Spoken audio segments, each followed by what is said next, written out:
समय की बात है। एक राज्य में एक प्रतापी राजा राज करता था।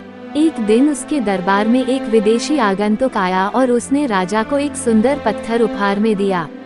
राजा वह पत्थर देख बहुत प्रसन्न हुआ।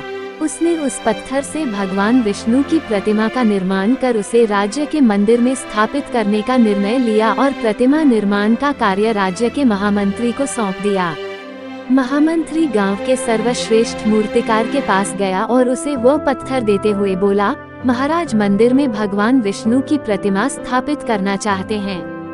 7 दिवस के भीतर इस पत्थर से भगवान विष्णु की प्रतिमा तैयार कर राजमहल पहुंचा देना। इसके लिए तुम्हें 50 स्वर्ण मुद्राएं दी जाएंगी।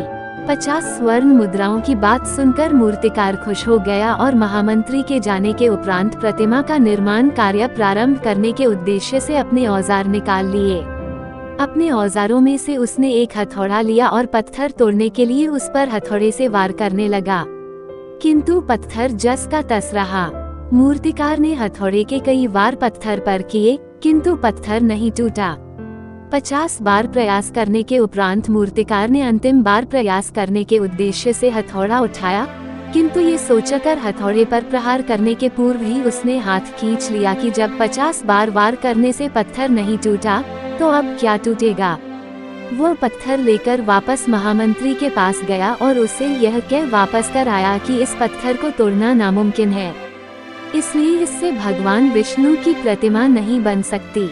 महामंत्री को राजा का आदेश हर स्थिति में पूर्ण करना था, इसलिए उसने भगवान विष्णु की प्रतिमा निर्मित करने का कार्य गांव के एक साधारण से मूर्तिकार को सौंप दिया। पत्थर लेकर मूर्तिकार ने महामंत्री के सामने ही उस पर हथौड़े से प्रहार किया और वो पत्थर एक बार में ही टूट गया।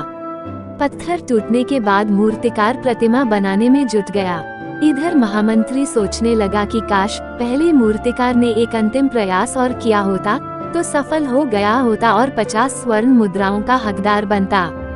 सीख मित्रों, हम भी अपने जीवन में ऐसी परिस्थितियों से दो चार होते रहते हैं। कई बार किसी कार्य को करने के पूर्व या किसी समस्या के सामने आने पर उसका निराकरण करने के पूर्व ही हमारा आत्मविश्वास डगमगा जाता है और हम प्रयास किए बिना ही हार मान लेते हैं।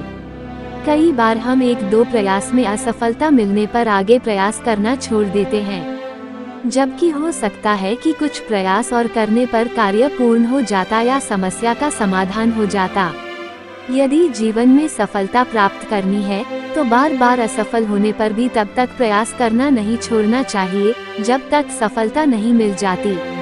क्या पता जिस प्रयास को करने के पूर्व हम हाथ खींच ले वही हमारा अंतिम प्रयास हो और उसमें हमें कामयाबी प्राप्त हो जाए।